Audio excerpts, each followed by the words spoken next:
पाठ 15। इसमें क्या मजा। पात्र संख्या 6 बच्चे।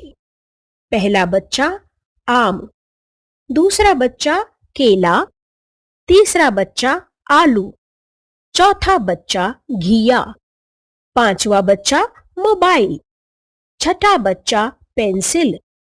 स्थान कोई भी खुली जगह है, मंच, हॉल, पार्क, बड़ा कमरा।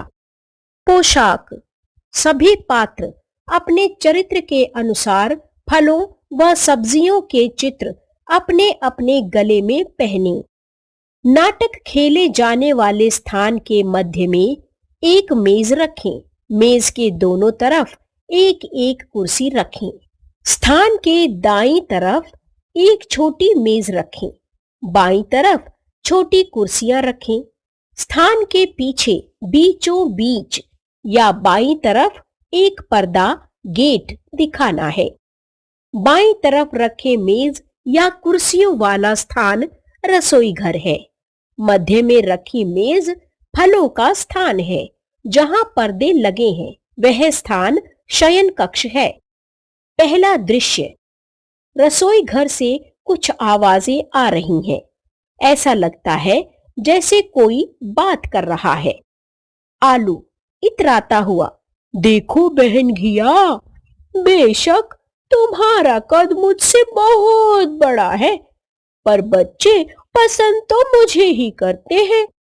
घिया, भाई आलू, चलो बात तुम्हारी मान लेते हैं, पर पसंद करने में और गुणकारी होने में बहुत अंतर है। आलू गुस्से में, तो तुम ये कहना चाहती हो मुझ में कोई गुण नहीं है? घिया, अरे नहीं नहीं। आलू बात काटते हुए, नहीं, क्यों नहीं? मुझे सब पता है। मुझे घर में, पार्टी में, होटलों में, दुकानों में, सभी व्यंजनों में मेरे ही चर्चे हैं। मेरी छोड़ो, तुम अपनी बताओ जरा। घिया हंसते हुए, अब मैं क्या बताऊं, यह बात तो सभी जानते हैं। हाँ, यह बात अलग है कि मानते नहीं। आलू अकड़ से, आज तो बता ही दो, मैं भी जानना चाहता हूं। घिया, हरी सब्जियों में मेरा नाम सबसे ऊपर आता है। जितनी मैं देखने में सुंदर लगती हूँ, उतना ही निखार मुझे खाने में भी आता है। मैं सभी पोषक तत्वों से भी भरपूर हूँ। आलू, तुम चाहे कुछ भी बोलो, मुझे पसंद करने वाले किसी भी रूप में खाना शुरू करते हैं तो रुकते नहीं। घिया हंसते हुए, तभी तो उनकी पाचन क्रिया खराब हो जाती है, और उस पाचन क्रिया को दुरुस्त कौन करता है यह बताने की जरूरत नहीं है। तुम जैसे जो गोल गोल हो जाते हैं, उनको अपने जैसा मैं ही तो बनाती हूँ। दूसरा दृश्य, इनकी आवाजें सुनकर खाने की मेज पर रखा आम कूद कर आता है। आम, ये हमारे राज्य में कौन है जो अराजकता फैला रहा है? केला, महाराज, मुझे तो लगता है आलू आज फिर किसी से भिड़ गया है। आम, इतनी बार समझाया है, अपनी कद काठी देख कर भिड़ा कर, जब देखो तब लुढ़कता रहता है। केला छाती फुलाकर, महाराज कहे तो मैं समझा दूं। आम, रुक जा, ज्यादा 30 मार खा मत बनाकर। केला, 30 तो क्या महाराज, मैं तो 60 को भी मार दूं। मुझ में इतनी ताकत है कि बच्चे से बूढ़े तक को मैं शक्ति प्रदान करता हूँ। आम, तू क्या सोचता है, मैं नाम का राजा हूँ। मैं स्वादिष्ट होने के साथ साथ सबका चहेता भी हूँ। मुझे भी हर उम्र का व्यक्ति खाना पसंद करता है। आंखों को चमकदार बनाने के साथ साथ मैं रोग प्रतिरोधक क्षमता भी बढ़ाता हूँ।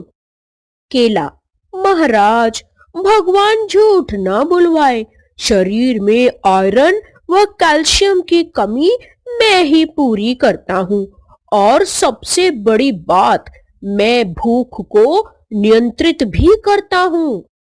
आम, अब तू मेरा ज्यादा खून मत जला।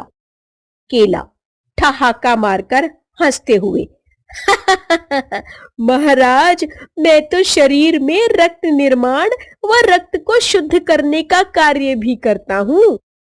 आम, ऐसा है, देख लिए तेरे कार्य, जाओ देख कर आओ ये शोर कैसा। केला, जी हुजूर। केला रसोई घर में पहुंचता है और देखता है वहां आलू और घिये में बहस छिड़ी हुई है।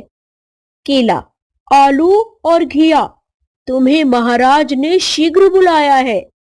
तीनों महाराज के समक्ष पहुंचते हैं। केला, महाराज, ये दोनों आपस में अपने अपने गुणों को लेकर बहस कर रहे थे।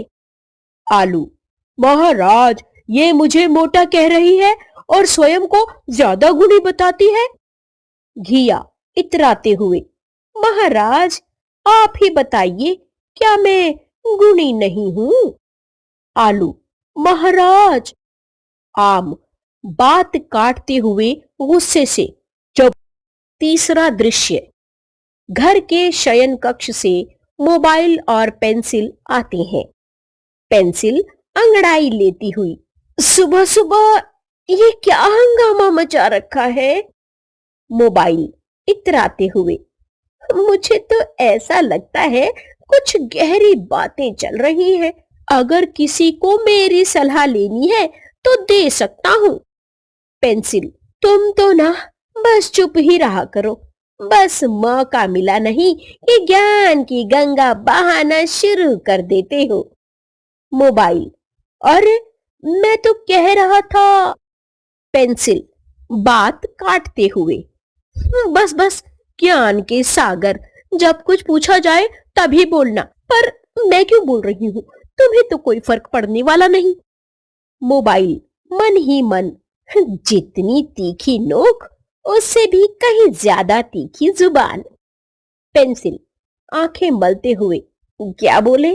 ये तुम जो मन ही मन बोल जाते हो सब समझती हूँ मैं। वैसे मुझे एक बात बताओ, तुम इतना इतराते किस बात पर हो? मोबाइल, इतराता नहीं, ये तो सच्चाई है। आज का युग डिजिटल युग है। मैं कागजों को बर्बाद नहीं करता, सब कुछ मेरे अंदर ही समाहित है। क्षण भर में हर प्रकार का ज्ञान दे सकता हूँ। बड़ी से बड़ी सूचना विश्व के किसी कोने भी पलक झपकते ही पहुंचा सकता हूँ।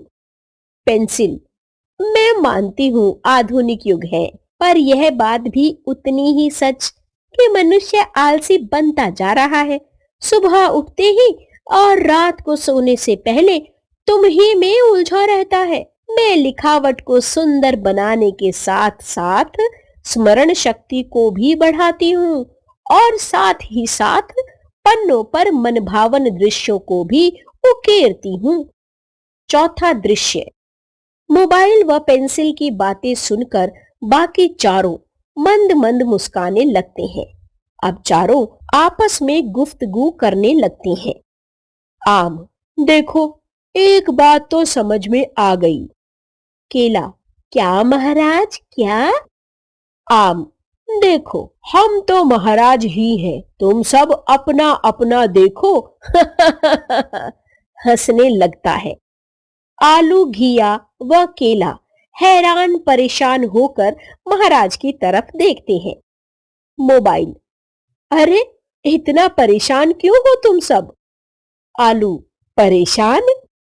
घिया, हाँ, परेशान। केला दयनीय भाव दिखाते हुए, सचमुच परेशान। पेंसिल, अरे देखो, मजाक की सौगात, लड़ाई किस घर में नहीं होती और प्यार किस घर में नहीं है? मोबाइल, वाह प्रिय, वाह, दिल खुश कर दिया। तुम बिन सब है अधूरे, तुम ही करते सबको पूरे। घिया, तुम्हें नहीं खाया पिया तो क्या जिया। आम, तुम हो फलों के राजा, सब कहते हमसे दूर न जा न जा। केले भाई तुम जैसी ताकत किसने और दिखाई। मेरी प्यारी पेंसिल तुम बिन सब है कैंसिल कैंसिल कैंसिल। सब मिलकर एक साथ जोर से ठहाका मारकर हंसते हुए बोलते हैं, मोबाइल तुम हो महान, तुम में है सागर जैसा गहरा ज्ञान। सबका अपना अपना स्वरूप, अपनी अपनी पहचान। सब है ज्ञान का सागर, यहाँ कोई नहीं अनजान।